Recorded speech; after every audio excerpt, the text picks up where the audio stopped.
Nunca entres en un viejo McDonald's. Seguro que muchos de ustedes han entrado en algún McDonald's que acaba de ser remodelado.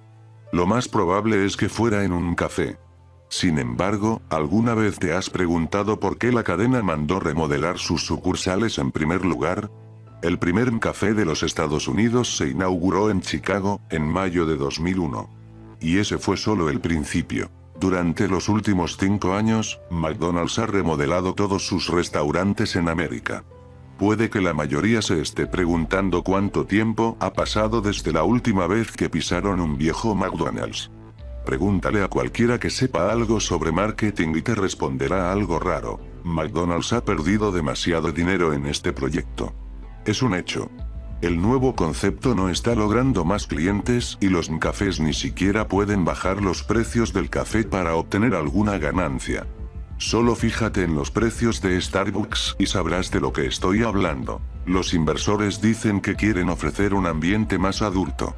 Una apariencia con clase para una América con clase. Respuesta incorrecta. Búscalo en Google en este momento. ¿Cuál es la edad del grupo objetivo de McDonald's? Niños y adolescentes, desde luego. Siempre lo han sido. Entonces, ¿por qué llevar a cabo estas remodelaciones?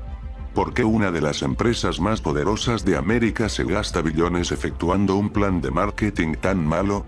Acá es donde el asunto se pone interesante. Comencemos con las áreas infantiles. Seguro recordarás que prácticamente no había dos áreas para niños que fueran idénticas en dos McDonald's. Había algunas demasiado divertidas. Sé lo que digo, algunas eran mis favoritas. Pero había otras que también eran muy peligrosas. La primera joya que encontré había sido una zona de juegos con su propio carrusel en Lancaster, Pensilvania, en los años 80. Clausuraron el lugar apenas unos meses después de su inauguración. No dieron mucha información al respecto. El terreno se ha mantenido a la venta desde entonces. Si conoces a la gente adecuada en Lancaster, supongo que puedes acceder a algún artículo que no estuviera pensado para imprimirse. Los niños se subían a jugar al carrusel, del modo en el que se supone que tienen que jugar. Ya sabes, son solo niños, así que desde luego saben cómo hacerlo. Pues bien, un día, un grupo de chicos pensaron que sería divertido arrastrarse debajo de ese luego, pero jamás pudieron salir. El incidente fue encubierto con tanto cuidado por el Departamento de Relaciones Públicas de McDonald's, que sería casi imposible que encontraras a un solo testigo que hubiera estado ahí aquella tarde. El único con el que alguien pudo hablar, confesó lo siguiente. Cuando los niños se metieron debajo, varios padres empezaron a pedir ayuda. Y entonces ocurrió algo con las luces. El carrusel se volvía cada vez más brillante y la música se volvió estridente. Salí a toda prisa del restaurante en cuanto el juego se puso a echar humo, pero me asomé por una ventana para ver si los chicos estaban bien. Los empleados seguían de pie adentro, tras las cajas registradoras. Como si todavía esperasen clientes. Historias bizarras han surgido desde allí con el paso de los años. Anécdotas de niños hundiéndose dentro de albercas de pelotas, que a lo mucho tendrían un pie de profundidad. Madres que buscaban en los toboganes a sus hijos y lo único que encontraban era un par de calcetines. Pero en las áreas infantiles ocurría tan solo una pequeña parte de los incidentes. En 1996, en Knoxville, Tennessee, un empresario de aproximadamente 40 años de edad, entró en los baños de un McDonald's y se quedó ahí 7 horas. Los clientes afirmaron que se negaba a abandonar el establecimiento. Al final llamaron a la policía y tuvieron que romper la puerta. El tipo tuvo que ser sujetado por los paramédicos, ya que no quería apartarse del sanitario. Mientras lo sacaban del cubículo se puso a gritar: "Llévenme de vuelta. Quiero regresar". No obstante, apenas estuvo afuera del McDonald's perdió el conocimiento. Al día siguiente ni siquiera recordaba haber entrado. Dicho restaurante se clausura antes de que se pudiera inspeccionar el baño donde se encerró el individuo. No obstante, algunas de las personas que lo habían usado aquel día, confesaron haber escuchado voces diferentes que murmuraban cosas como: "No es él. Debemos volver. Te he visto sonreír". Más adelante, en 1999, un freidor de algún sitio en Vermont entró al restaurante y se vertió encima aceite hirviendo, sin inmutarse ni decirle una palabra. Algunos de los clientes rieron y se pusieron a girar a su alrededor, en medio del aceite. A todos hubo que trasladarlos al hospital.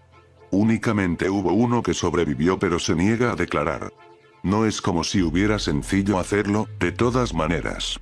La garganta se le había derretido desde afuera hacia el esófago, por lo que tuvieron que someterlo a cirugías para reconstruirla. El gerente de ese McDonald's afirmó que jamás había contratado a ese freidor y que sus datos no figuraban en ningún documento oficial. Su identificación ni siquiera contaba con un nombre, en su lugar solo ponía signos. De nuevo, se cerró el restaurante sin dar explicaciones. La mayoría de estas historias me parecían solo leyendas urbanas, algo que nunca fallaba para asustar. En donde fuera que surgiera una historia, había un McDonald's clausurado. Hacia finales de la primera década del 2000, el número de hechos misteriosos iba en aumento y McDonald's tomó la decisión de demoler sus restaurantes para volverlos a reconstruir. Cada uno. Aunque, como era de esperarse, hubo algunos que se quedaron en pie, tenía que ver alguno en persona. Recuerdo haber ido a un viejo McDonald's en mi infancia, pero eso había sido antes de que los incidentes se volvieran frecuentes. Cuando esos restaurantes aún eran seguros. Camino hacia la casa de mis padres, había un pequeño poblado en la orilla de la autopista. Se llamaba Oroska. Quizá contara con un centenar de habitantes. Estaba olvidado y completamente libre de la influencia del mundo exterior. No tenía ningún motivo normal para pararme allí, ya que ni siquiera contaba con gasolinera, ni áreas recreativas. No había ni siquiera señales que te indicaran que estabas entrando al pueblo. De modo que tuve que investigar cómo era el camino entre sus edificios más antiguos, solo para descubrir que contaba con uno de esos viejos McDonald's que me obsesionaban, construidos desde los 70s, en espera de remodelación. Fue sorpresivo saber que había un restaurante de comida rápida en Oroska, y no un supermercado o una oficina de correos. Organicé un viaje para visitar a mis padres ese fin de semana, haciendo una parada en Oroska. Afuera, el cielo ya estaba oscuro, pues estábamos en invierno y yo no salía del trabajo hasta las 5. Tenía frío y estaba malhumorado por tener que manejar de noche, pero también estaba decidido. No creo que pudiera haber dado con el pueblo antes de que se inventaran los teléfonos con GPS. El desvío en la autopista era un camino de tierra, sin señales ni puntos de referencia.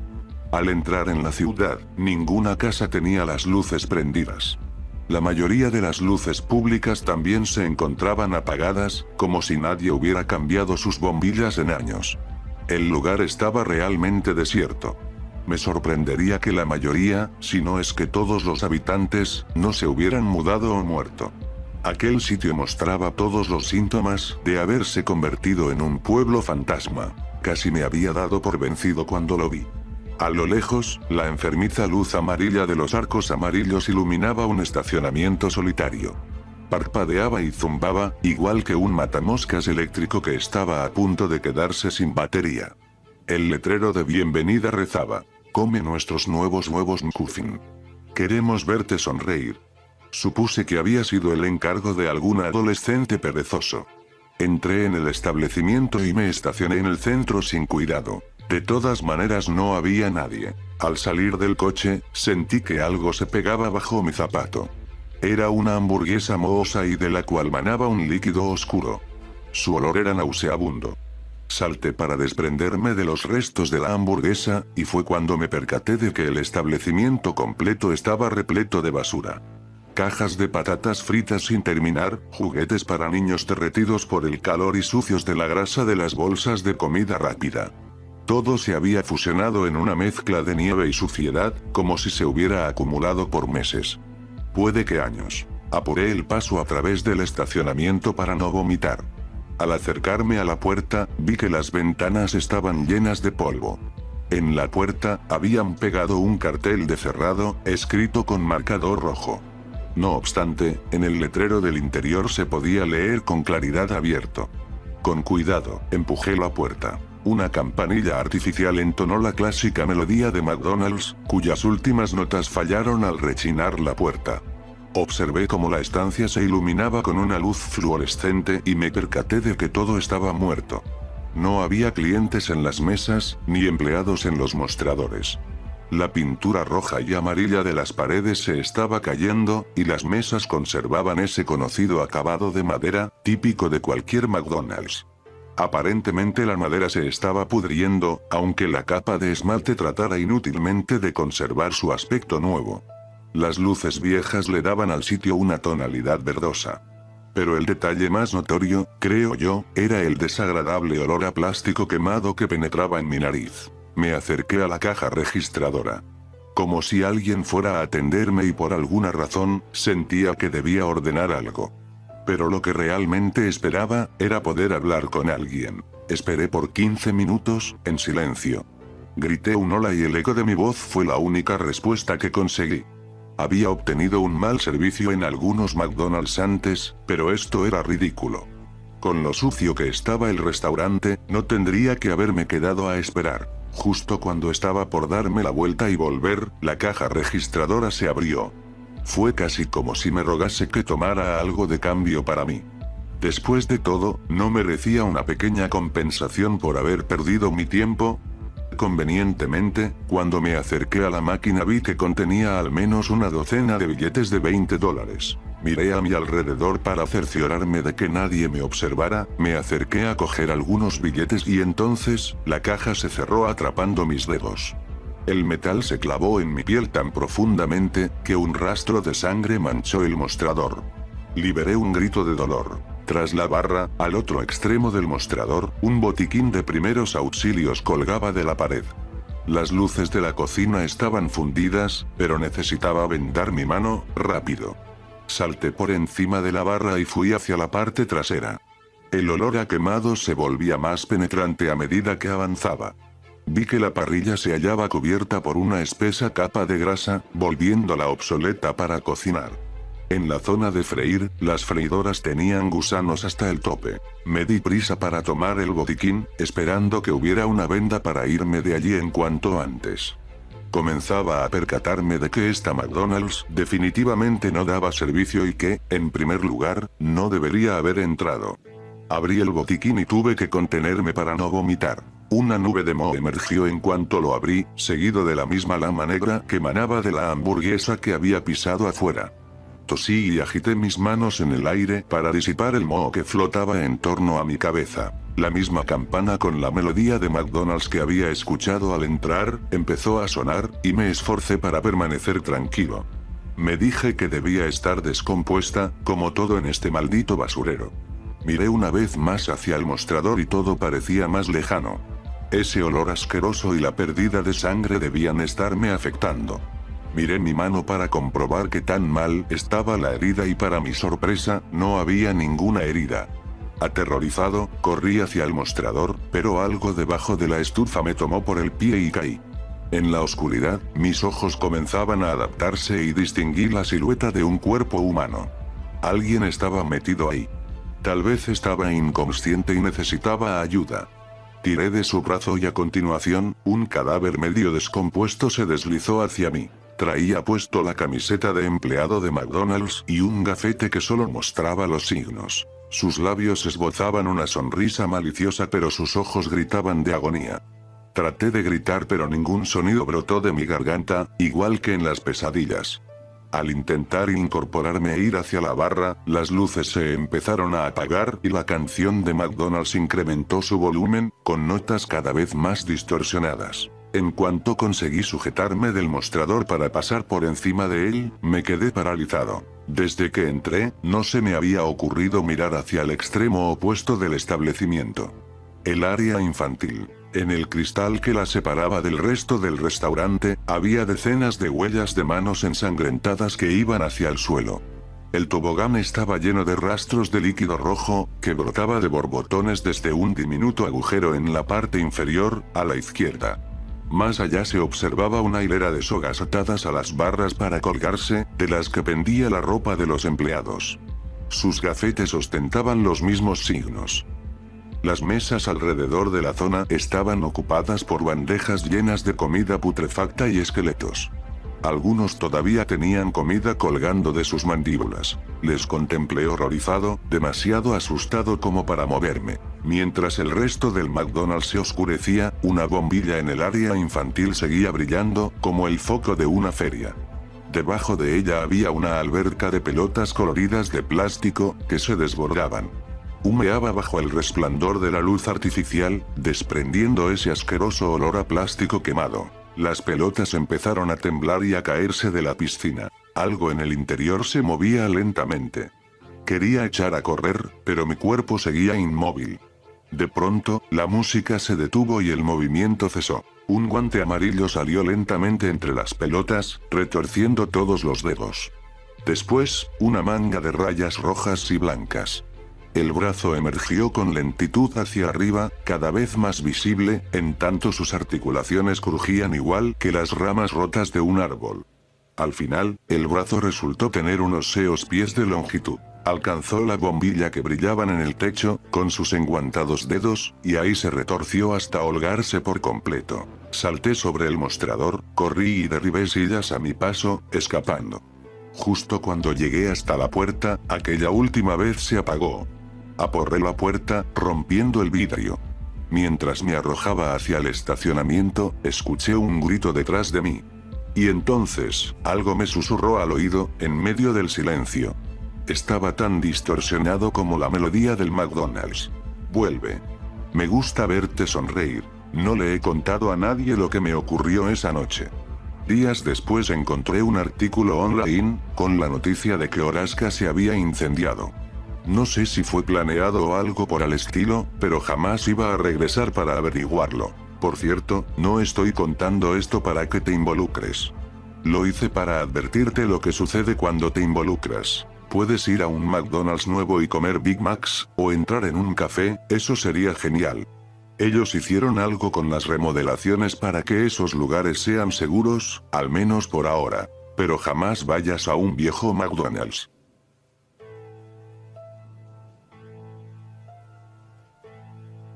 El gato sin ojos. Escribo porque aquí no hay nada mejor que hacer, porque necesito contar la verdad a todos, y porque es lo único que él me permite hacer.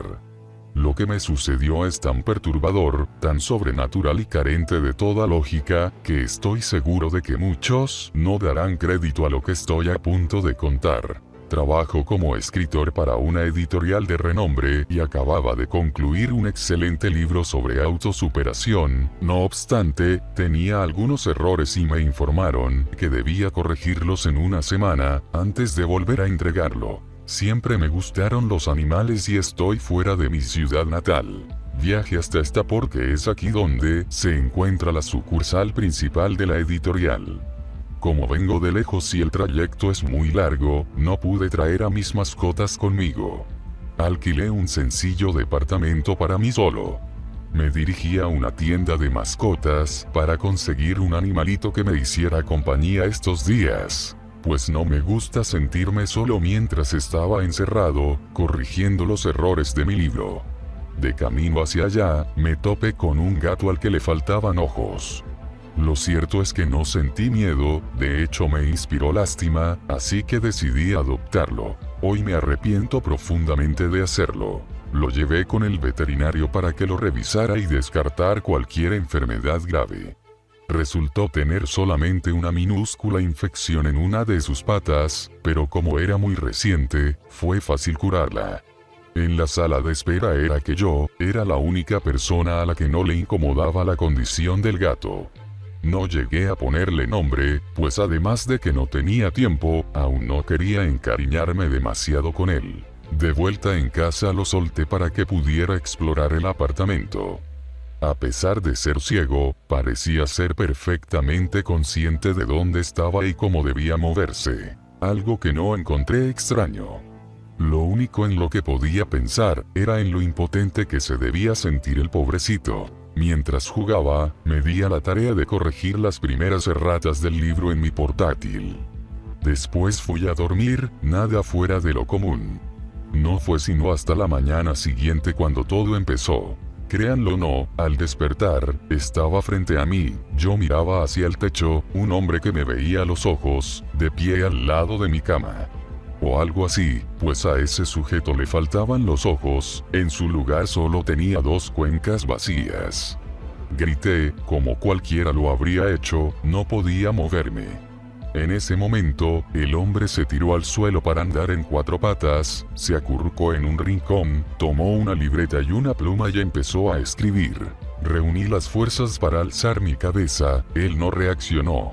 Me levanté lentamente, aprovechando lo absorto que estaba en el cuaderno, fui hasta la puerta y traté de abrir.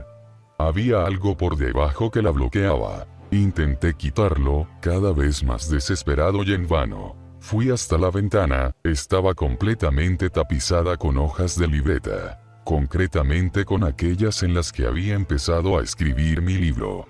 Apenas si entraban unos débiles rayos de luz, solo lo bastante como para iluminar el cuarto. Traté de arrancarlas pero estaban adheridas a la perfección al vidrio. Intenté romper la ventana sin resultados. Miré hacia la esquina y desde allí, el hombre me miraba fijamente, con esa inmensa oscuridad en sus ojos. Temblando de miedo, me forcé a hablarle. ¿Quién eres tú? ¿Qué es lo que quieres de mí? El sujeto maulló en respuesta, haciéndome reflexionar un poco. Busqué a mi alrededor, sin dejar de temblar y sintiendo en todo instante su mirada inexistente, fija sobre mí. No encontraba al gato ciego por ninguna parte. Entonces me di cuenta. Eso que me observaba, era mi gato. Al notar que ya sabía lo que estaba ocurriendo, él se acercó. Yo, aterrorizado, trataba de alejarme de él inútilmente, mientras se acurrucaba contra mí sin parar de ronronear. Para entonces estaba a punto de romper en llanto. Cuando se quedó dormido, traté de pensar en algo para escapar. En ese momento no había nada que pudiera hacer, ya que si me movía, seguro se iba a despertar. Sin saber cómo o por qué, yo también me dormí. Cuando desperté, él había vuelto a su rincón para seguir escribiendo en la libreta. Esta vez me volteó a mirar continuamente, antes de seguir escribiendo. Me puse de pie, ahora con más confianza ya que, aparentemente no tenía intenciones de hacerme daño. Tenía hambre y volví a sentir pánico. Estaba encerrado en mi habitación donde no había nada que comer. No podía ir a la cocina. Mientras pensaba en esto escuché que algo gruñía, se trataba del estómago del gato. Los dos miramos hacia el dicho lugar de su cuerpo, luego él me miró y yo, con los nervios a flor de piel ante esa mirada profunda y penetrante, tartamudeé. No puedo ir a la cocina, solo podremos comer si me dejas salir. Al escucharme me observó un par de segundos más y tomó su libreta de nuevo. Traté de pensar y de buscar alguna solución, pero no había nada que hacer. Estaba y seguía encerrado en este cuarto. Con él. Solo había una cosa en la que podía pensar, un único plan. Que vinieran a rescatarme. No pasaría ni una semana antes de que la editorial se percatara de que no había aparecido, tratarían de contactarme, yo no iba a responder, llamarían a la policía e irrumpirían en el apartamento. Si el gato tuvo la capacidad de volverse humano, o humanoide, lo que quiera que sea esa cosa, sin duda podría volver a ser lo que había sido antes. Y entonces parecerá que yo me encerré solo, y el gato saldría ileso y atraparía a otra persona. Es por eso que estoy escribiendo esto, para que cuando me encuentren aquí, muerto por el hambre, lo lean y se encarguen de ese maldito animal. Han pasado 3 días desde que escribí lo anterior, estoy muriendo de hambre y al parecer él también. Sin embargo no hace nada, solo sigue escribiendo, me sigue observando, como si me analizara. Como si fuera un experimento, un muñeco de prueba. ¿Qué es lo que quiere? ¿Por qué me está haciendo esto? ¿Seré el único al que ha matado? Necesito escapar de aquí, alejarme de ese gato. No puedo lastimarlo, eso no arreglaría nada, si lo mato igual voy a quedarme atrapado aquí. Tengo que seguirle el juego, superar esta prueba, tal vez así me permita salir, quizás solo así pueda obtener mi libertad. Tengo que esperar, dejarlo que termine, sin preocuparme y manteniendo la calma. Estoy a punto de volverme loco, ayúdenme por favor, ayuda, socorro, quiero salir de aquí, ¡auxilio! Este fue el texto encontrado junto al cuerpo sin vida en el departamento. Estaba en la cama, tenía encima un gato negro y ciegos. Al cadáver le faltaban trozos de piel, bajo de sus manos se encontraron restos de carne, y lo más escalofriante, es que sus ojos habían sido arrancados. Antes de leer este informe, los policías creían que el escritor había enloquecido a causa del estrés, al punto de encerrarse solo con su gato, al cual comenzó a alimentar con su propia carne, la cual él también devoró. Su diario, no obstante, daba a entender algo diferente. Nada más entrar los policías la habitación, el cuarto, el gato los miró con dos cuencas vacías y oscuras. Su mirada se fijó en uno de los oficiales y, de modo extraño, él fue la única persona que no se sintió asustada. Cogió al gato en sus brazos mientras los otros registraban el piso. Al marcharse de ahí y antes de que alguien leyera el diario, dicho policía se marchó directamente a casa junto con el felino. Hace 4 días que nadie sabe nada de él ni de su familia.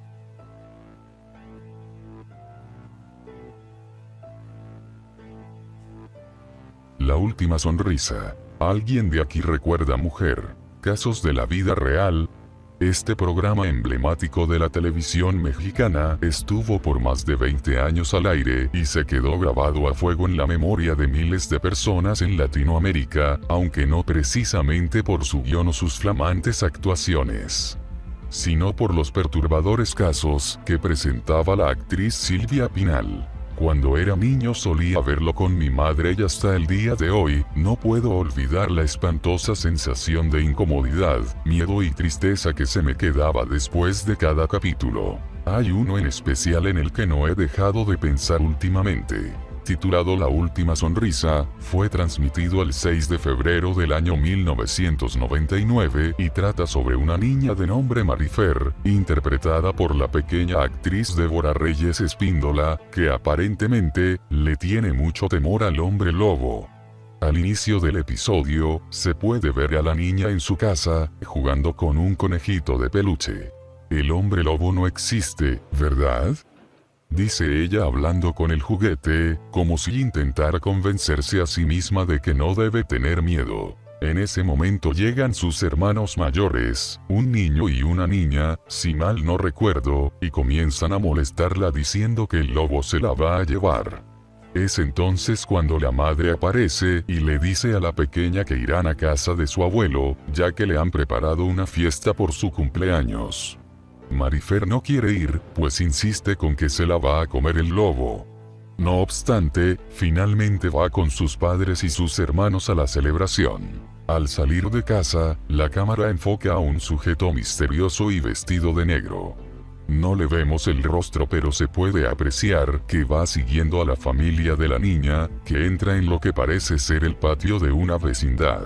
Es en esta parte del episodio cuando las cosas comienzan a ponerse macabras. Todos los vecinos se han reunido para celebrar el cumpleaños del abuelo, sin embargo, el ambiente es siniestro e incómodo. La cámara comienza a moverse de manera dramática para enfocar los rostros de los invitados, que observan a la niña de manera penetrante y sospechosa, como si la estuviesen vigilando. Algunos mueven la cabeza mirando a su madre con desaprobación, como si les molestara que fuera tan sobreprotectora con ella.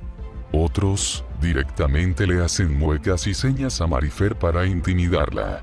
Los más siniestros son una mujer gorda y malcarada, un tipo con el cabello recortado al estilo militar, un señor de prominente bigote y un hombre que trabaja como taquero.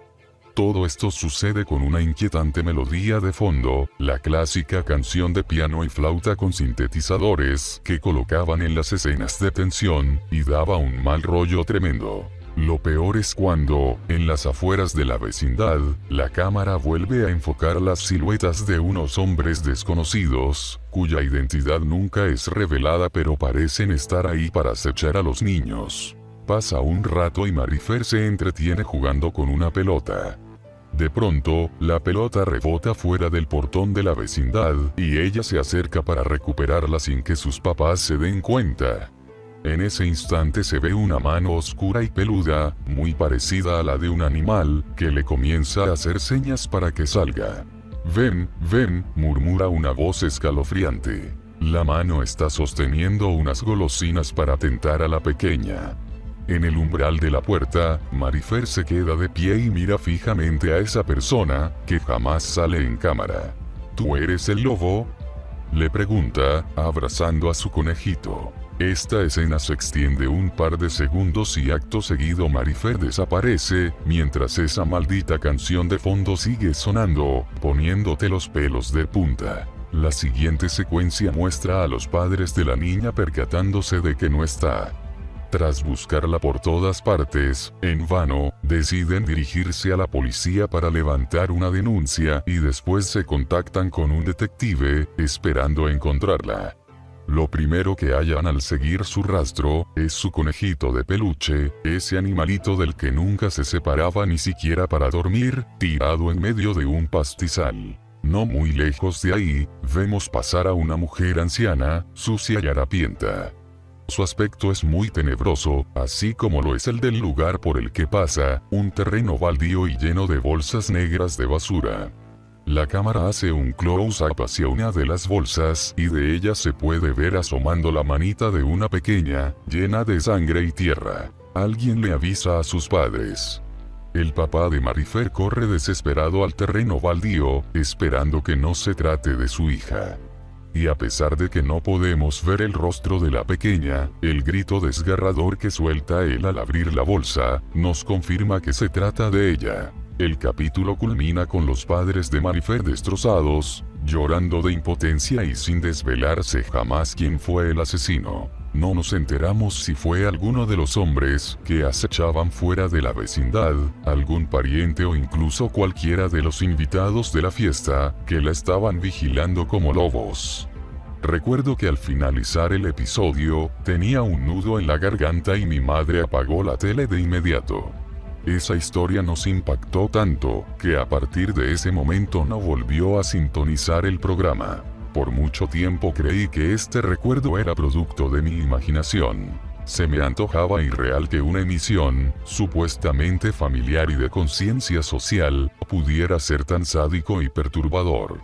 No obstante, años después me llevé una sorpresa al buscar dicho capítulo en internet. Curiosamente nadie lo había subido a YouTube, pero sí que se hablaba de él en grupos de Facebook y Reddit. Charlando con otros internautas, me di cuenta de que no lo había imaginado, muchos lo narraban tal y como yo me acordaba, incluso añadiendo detalles escabrosos que había borrado de mi mente. Algunos lo llamaban el caso del hombre lobo y aseguraban que los había traumatizado de pequeños. Testigos en la web aseguraban haber llorado con el final, además de sentir un terror inexplicable desde la escena de la fiesta y los invitados. Siempre tuve dudas sobre si todo eso era imaginación de la niña, o de verdad había algo tenebroso en esa vecindad.